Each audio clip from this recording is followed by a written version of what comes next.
Homeschooling and working from home can be a daunting task, especially for those who are new to both. However, with the right strategies and mindset, it is possible to balance both successfully.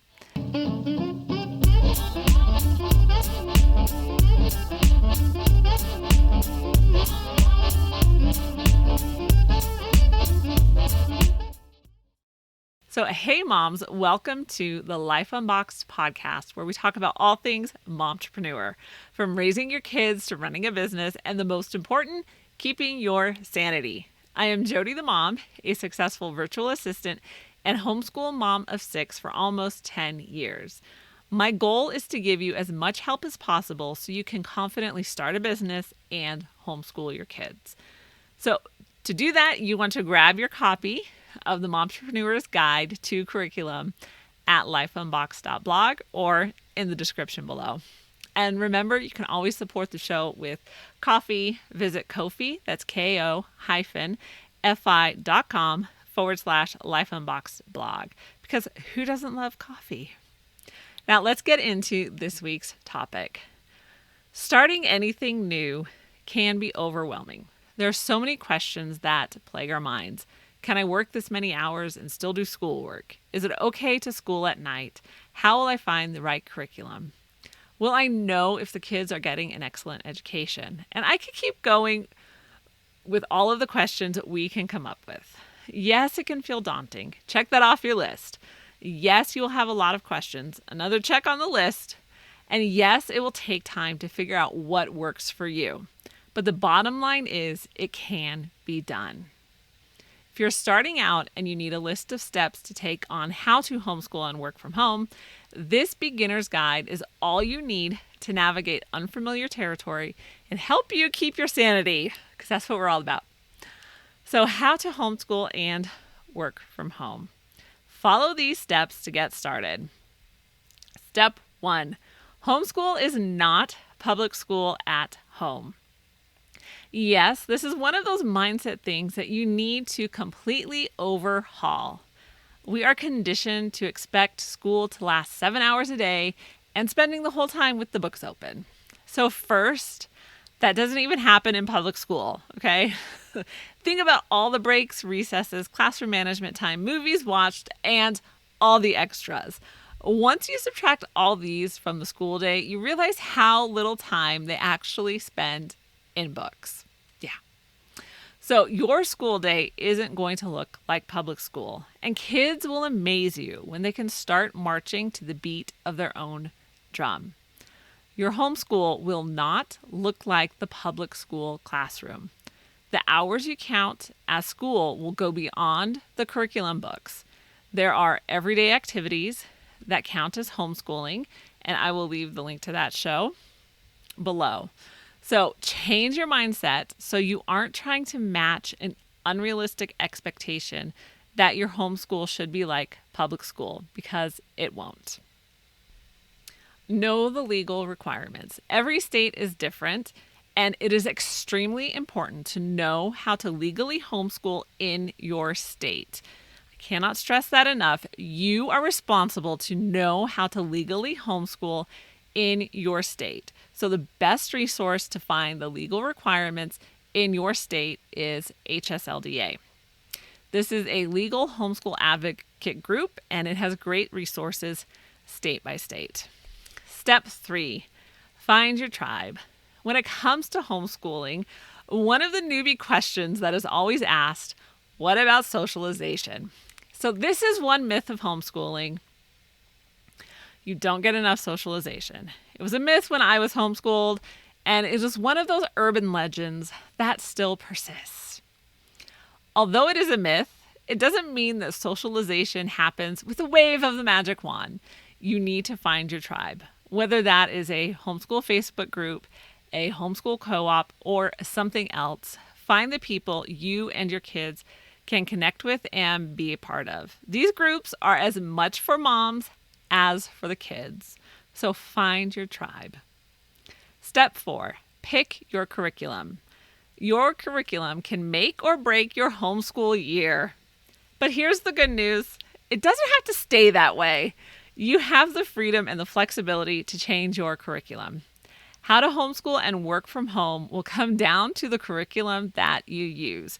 So be sure to check out the Momtrepreneur's Guide to Curriculum. It's 55 pages of sanity saving tips, and it'll be in the description below.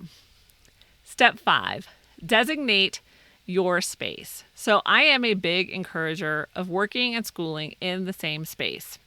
Now, this may not work for everyone, so you need to figure out what works best for you. Since I work and kids school at the same time, it makes it easier for me to monitor what is happening. So most of my kids do not require direct involvement from me, but I want to see what's going on. And the work I do does not require me to be on the phones. So that is, so I can't easily be in the same room with my kids. If you have a job that requires you to be on the phone, that may not be a possibility.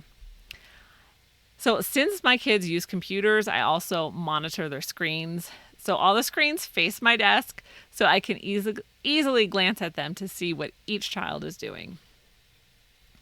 I also think you need a workspace that you can walk away from at the end of the day.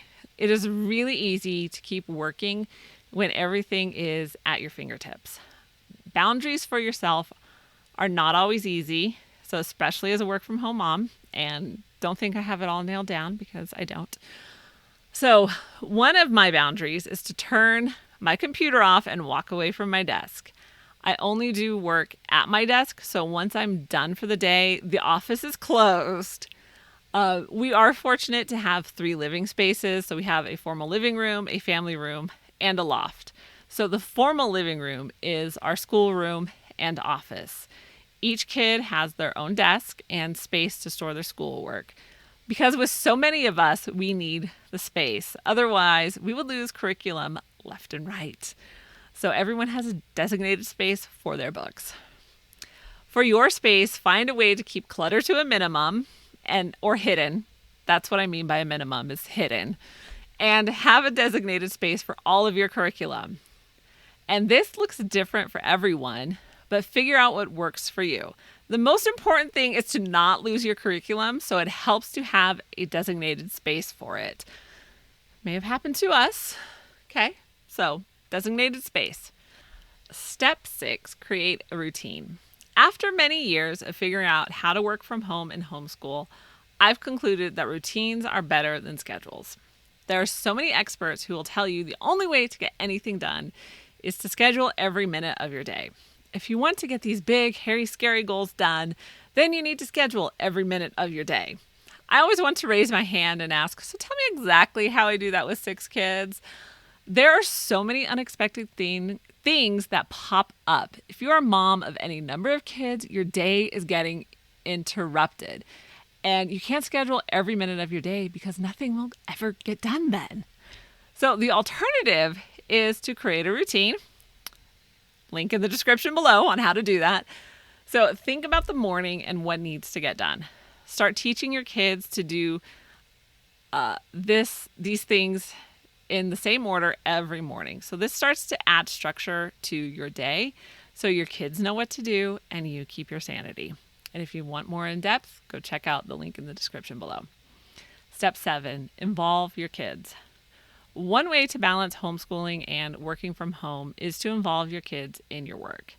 Yes, you really can get your kids to help, and this gives them work experience to add to their resumes, and they learn job skills. So some tasks that I delegate are social media creation, editing videos and podcasts, research, and creating B-roll for videos.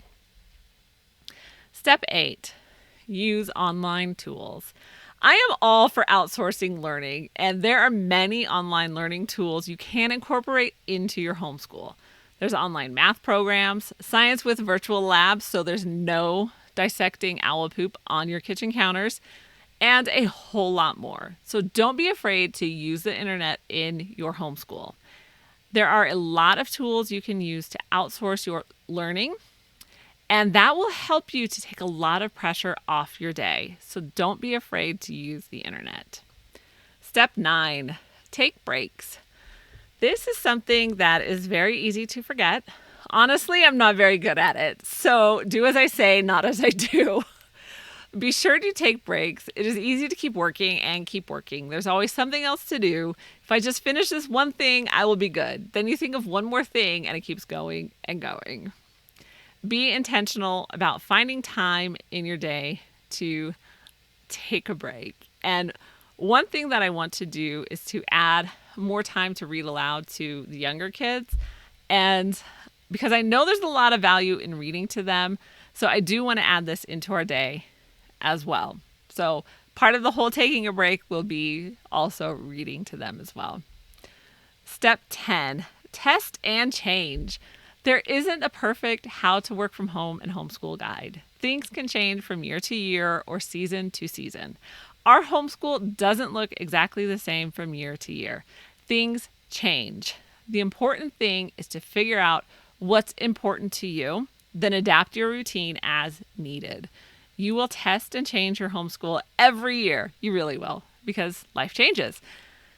This is just a natural part of it. So don't be discouraged if you finally figured it out just to have it change the next year. It happens to all of us. So, Mom, your homeschool and work from home won't look the same as mine, but that's okay. These are just a few ideas to get you started. Your curriculum is going to have the greatest impact on your homeschool for good or bad. So check out the Momtrepreneur's Guide to Homeschool Curriculum. It is 55 pages of sanity-saving tips, and it's the good, the bad, and the ugly. I tell you all the mistakes I made when it comes to curriculum. I am so glad you joined me today. If you want to help spread the word, be sure to like this video and subscribe to the channel. You can listen to the podcast on Apple Podcasts, Spotify, and wherever you listen to podcasts. And be sure to grab your copy of the Momtrepreneur's Guide to Curriculum. For more great Momtrepreneur content, follow Life Unboxed on social media or check out lifeunboxed.blog. And be sure to share the podcast and video with your friends. And I will see you in the next show.